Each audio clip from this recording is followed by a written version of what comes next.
Olha só essa notícia que vem de Goiás. 3 comunidades construíram 5 cadeias que são administradas pelo governo do estado. E outras 3 vão ser inauguradas nos próximos meses. Os moradores mesmo se juntaram, compraram material de construção e fizeram as cadeias. Não esperaram pelo poder público. Quem vem bater um papo com a gente sobre isso é o cientista político Tiago Valenciano. Tudo bem, Tiago? Tudo bom? Tudo jóia. Bom, já começo com uma pergunta polêmica.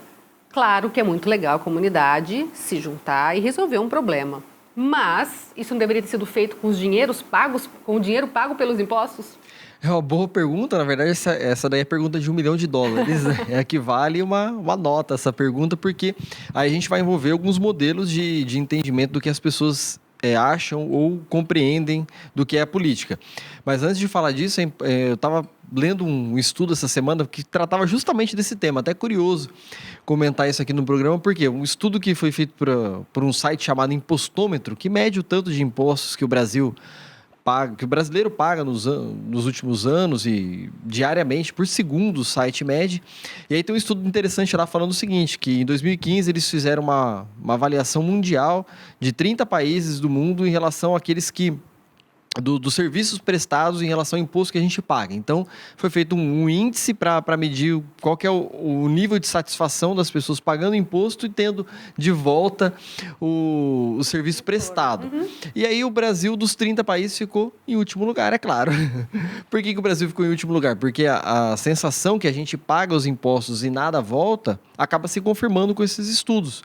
No sentido de que o imposto é muito pago pelo brasileiro, mas não tem retorno. E por que isso normalmente acontece? Porque para a gente conseguir falar de imposto ou para conseguir citar esse exemplo de que as pessoas construíram por conta própria presídios, a gente vai falar de orçamento público. E aí, para entender o orçamento público, já é um outro problema. Então, quer dizer, o grande problema da questão nacional é justamente compreender por que o orçamento público ele não tem eficiência, por que ele não chega na área de investimentos. Você acredita que isso tem a ver com o alto índice de corrupção no país ou realmente é uma má gestão? É uma soma de fatores. É um pouco da corrupção, a má gestão e também o modelo que é imposto no Brasil. Quando a gente olha lá a lei de responsabilidade fiscal, que resolveu uma grande questão do limite dos gastos do município, uma lei de 2000, que deveria ser básica. Ou seja, o que a lei de responsabilidade fiscal diz basicamente? Não posso gastar mais do que eu arrecado.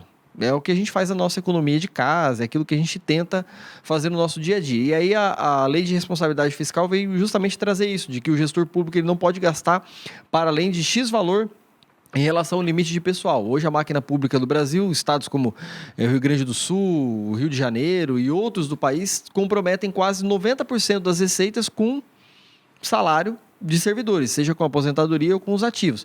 Quer dizer, o que sobra para investir? Quase nada. O custeio e a manutenção da máquina em relação ao custeio e também em relação ao pessoal, ao pessoal em si, é muito grande. E aí não tem nada de investimento, é quase uma parcela mínima. Basicamente, de 10% a 15% dos governos municipais, nacional e estaduais do Brasil investem em retorno para a comunidade. Então, é uma soma de fatores. A gente fala da corrupção, fala dessa questão dos investimentos e também é uma má gestão do próprio dinheiro público.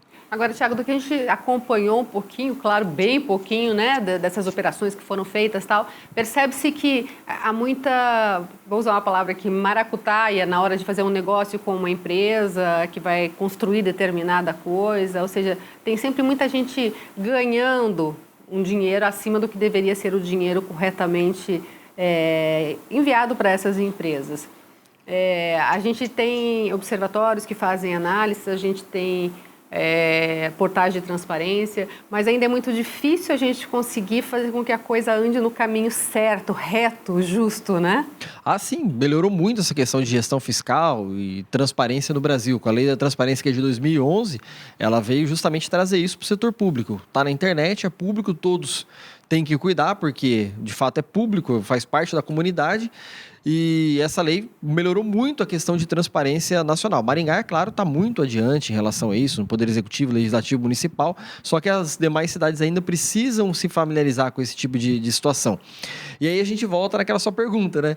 Será que as pessoas têm que fazer? Será que o Estado precisa fazer ou não? Por que eu disse que é uma discussão complicada? Porque passa por todos esses pontos e também um pouco conceitual. Depende muito daquilo que você entende do que é política. Eu vou fazer um Estado mais forte, um Estado que vai prover as coisas, que vai arrecadar mais, que precisa gerir melhor o dinheiro público e tornar as cadeias ou as prisões públicas, ou eu vou fazer um Estado que pode conceder isso para a iniciativa privada?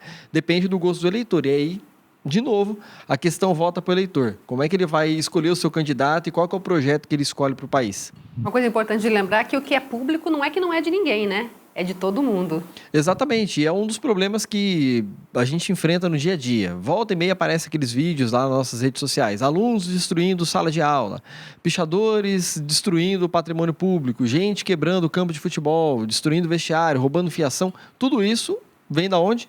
Desse mais de 1 trilhão de impostos que a gente já pagou esse ano. Então, quer dizer, tudo isso passa justamente pelo pagamento dos tributos. Se a gente está pagando imposto, é claro que a gente precisa manter aquilo que é público organizado.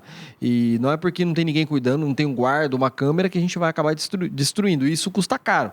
Toda vez que tem um problema em qualquer obra pública, tem que se abrir uma licitação, gasta tempo de servidor, gasta dinheiro, e aí tem que ser reparado esse equipamento público.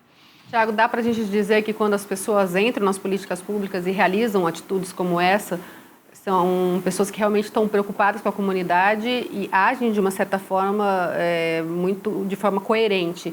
Porém, é preciso também haver mais cobrança, né? Já que a gente é sobretaxado em tudo, né? Em escola, em segurança e tudo mais. Exatamente. Por um lado, a gente fica feliz, surpreso. Eu vi essa notícia esses dias e falei, nossa, sensacional. As pessoas se mobilizaram, cansaram de esperar o Estado e quiseram fazer alguma coisa para mudar a vida delas. Só que, por outro lado, também a gente tem que cobrar quem está ali eleito e tem que participar da vida pública. Eu sempre costumo falar isso, já falei isso aqui várias vezes aqui no Comunidade do Conhecimento e outras entrevistas também, que as pessoas precisam sim ter o sentimento daquilo que é público, participar de maneira cidadã daquilo que acontece na sua cidade, no seu estado, no seu país, e não somente ser aquele inconformado de rede social que tudo critica, mas sim entender por que o sistema político está assim e o que dá para aprimorar, principalmente na gestão pública nacional. E ficar atento na hora das urnas, né? Principalmente. Você vê que tudo passa pela fiscalização, pelo acompanhamento que é do cidadão e principalmente na hora do voto, que acontece a cada 2 anos. Tá certo. Muito obrigada pela sua participação aqui com a gente, viu? A gente que agradece.